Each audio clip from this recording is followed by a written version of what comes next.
कैसी कैसी यातनाएं दी जाती है। विचार कीजिए, बर्फ की सिल्लियों में लिटाया गया आदमी को, है जानवर बनाया गया। मरते दम मरते दम मरते दम मुख से निकला वचन। वो मर रहा है लेकिन देश का नाम फिर भी उसके मुख में आ रहा है। और मरते दम मरते दम मरते दम मुख से निकला वचन। ओढ़ कर जो गए हैं तिरंगा कफन, सैकड़ों सैकड़ों बार उनको नमन। कहे लखन, कहे वो लखन, कहे लखन मुनशील तुम्हारा। ये को नहीं जाने विदित संसारा। महाराज आपका सिर कौन नहीं जानता है? आपका सिर तो सारे संसार में विदित है। कैसा? माता माता पिता उड़ने भैनी के, गुरु ऋण रहा सोच बार जी के। आप अपने माता और पिताजी के ऋण से तो उड़े हो गए, लेकिन आपके गुरु जी का ऋण अभी शेष है। वो ऐसा लगता है आपने हमारे माथे गाड़ा। कैसे? सजन हमरे माथे काढ़ा, इतना चल गया वो प्याज बाढ़ा। ऐसा लग रहा है कि आप गुरु जी का ऋण हमारे माथे काढ़ा। सो जन हमरे माथे काढ़ा, दिन चल गए हो ब्याज बढ़वाढ़ा। काफी दिन व्यतीत हो गए हैं, काफी ब्याज भी बढ़ चुका है। इसलिए आप हैं भाई आदरणीय श्रीमान महेश जी श्री ग्राम के निवासी। आपने रामलीला कमेटी का सहयोग 351 पुष्पमुद्राएं भाई कमेटी के हाथ मजबूत करने के लिए भेंट किया है, और 11 पुष्पमुद्राएं सागर सप्तम भेंट किया है भगवान भागवत परशुराम लक्ष्मण जी के चरणों में। भाई बहुत बहुत साधुवाद। ऐसा लग रहा है कि आपके गुरु जी का ऋण हमारे माथे है, और काफी दिन व्यतीत हो गए, काफी ब्याज बढ़ गया। इसलिए आपको करना क्या है? अब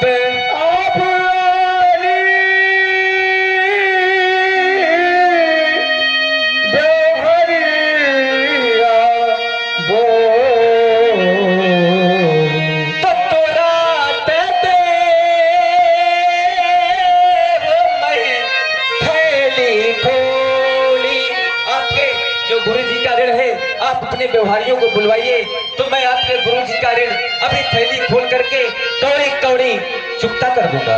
माता ही पिता ही ऋण भैनी, राग बसंत गुरु ऋण सोच बड़ जी के। राजकुमार लक्ष्मण ने कहा, आप अपने माता पिता के ऋण से ऋण हो गए, गुरुदेव का ऋण शेष है, सोजन हमरे माथे का। जिस दृश्य को मैं अपने जीवन में कभी याद नहीं करना चाहता था, आज उस दृश्य को राजकुमार लक्ष्मण ने मेरे नेत्रों के सम्मुख उपस्थित कर दिया। कभी मैं याद करना नहीं चाहता था कि मैंने अपनी माता का वध किया। ऐसा समय आया कि माता का वध करना पड़ा। हमारे पिताजी ने आज्ञा दिया था मेरी माता रेणुका को, जाओ तुम संध्या के लिए मेरे लिए जल भर लाओ। पिता की आज्ञा माता लेकर गई, लेकिन वहां चित्ररथ नाम का गंधर्व पीड़ा कर रहा था। मैया उसकी पीड़ा में व्यस्त हो गई। संध्या का समय निकल गया।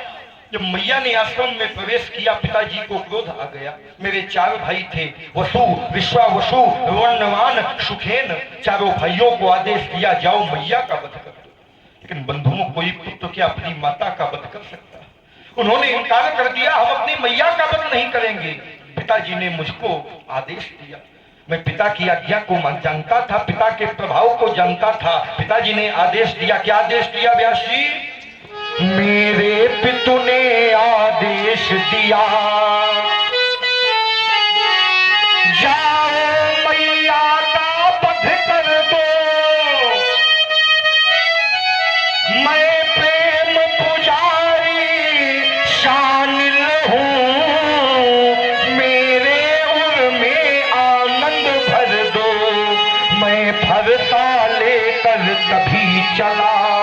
मैंने पर्स को उठाया, अपने मैया के पास गया। मैया ने मुझे देखा, मैया ने मैंने उसको देखा। मैया ने कहा लाला रुक जा। मैंने कहा मैया, यदि आज मैंने तुम अपने पिता की वचन का पालन नहीं किया तो आज के बाद संसार में न कोई पिता किसी पुत्र को मानेगा, न कोई पुत्र किसी पिता को मानेगा। ये तो संबंध समाप्त हो जाएगा। उसने कहा, मैया ने कहा बेटा मैं तेरी माँ हूं। मैंने कहा मैया अगर तुझको मांगना है तो मेरा सिर मांग ले। मैं अपने पुरुष के द्वारा मैं अपने सिर को काट करके तुम्हारे चरणों में अर्पित कर दूंगा। लेकिन मैया आज मैं विवश हूं। इतना कहते ये कहते ही तर से कुठार मेरा छूट गया। पत्ते की तरह मैया का सर वो सर शरीर को छोड़ गया। पिताजी का आगमन हुआ। कहा परशुराम वरदान मांगो। मैंने मैया का वध हो गया। कहा परशुराम वरदान मांगो। मैंने कहा ममता का नाश हो गया। कहा परशुराम फिर भी वरदान मांगो। मैंने कहा वरदान देना चाहते हैं तो मेरी माता जीवित हो जाए, मेरे चारों भाई पुनः जीवित हो जाएं और इस बात की इनको याद ना रहे कि मैंने इनका वध किया। जिस बात को मेरी मैया को विस्मरण हो गई, आज लक्ष्मण आक्षेप करता है, कह रहा है सोजन हमरे माथे काढ़ा। आपने कर्जा लिया वो भी हमारे माथे लिया। अच्छा कर्जा कोई लेगा तो अपने माथे लेगा कि दूसरे के माथे लेगा? अपने माथे लेगा। लेकिन राजकुमार लक्ष्मण कह रहा है सोजन हमने माथे काढ़ा, आपने कर्जा लिया वो भी हमारे माथे लिया। इसका क्या कारण है? जब भगवान शंकर ने मुझको चतुर्दश विद्याओं में पारंगत कर दिया, हर शिष्य का कर्तव्य है कि गुरु बाबा को गुरुदक्षिणा दे। मैंने कहा गुरुदेव मैं आपको गुरुदक्षिणा देना चाहता हूँ। कहा परशुराम अगर तुम गुरुदक्षिणा देना चाहते हो तो शेषनाग के पास जाओ, शेषनाग की मणि को लाओ, उस मणि को मैं कंठ में धारण करूंगा तो मेरी विषाक्ति शांत होगी। मैंने कहा जो आज्ञा गुरु बाबा। मैंने परश को उठाया और शेषनाग के पास गया। मैंने शेष से कहा अपनी मणि मुझको दे दो। शेषनाग ने कहा मैं मणि नहीं दे सकता। मैंने कहा मुझसे युद्ध करना पड़ेगा। उसने कहा मैं युद्ध के लिए तैयार हूं। मेरा और शेषनाग का 7 दिन तक भीषण संग्राम हुआ। शेषनाग युद्ध में हारा और प्राणों की रक्षा के लिए क्षीर सागर की ओर भागा। मैंने उसका पीछा किया और जैसे ही पुरुष का प्रहार करना चाहा, नारद जी ने रोक दिया। परशुराम ये है क्षीर सागर। क्षीर सागर माने दूध का सागर। अगर इसमें एक बूंद भी रक्त की गिरी, खून की गिरी तो इसकी मर्यादा समाप्त हो जाएगी। मैंने कहा नारायण मेरे क्रोध का क्या होगा? कहा परशुराम अभी तुम धैर्य धारण करो, त्रेता के चतुर्चरण में मैं आऊंगा, शेषनाग को लाऊंगा और तुमसे मिलवाऊंगा। तो जो कर्जा है उसको निपटा लेना। तभी आए कही रहा है सोजन हमारे माथे काढ़ा। सांप के मस्तक में मणि होती है लेकिन सांप के कान नहीं होते और इनके दुई कान है। अब कान होते हुए भी हमारी बात को कान नहीं कर रहे, मान नहीं रहे। अगर बात मान जाते तो झगड़ा कहे बढ़ता भैया। अब आनी ब्योहरिया। ठीक है, ब्योहर नाम महाजन का, ब्योहर नाम ब्योहारियों का, ब्योहर नाम भगवान शंकर का। आपके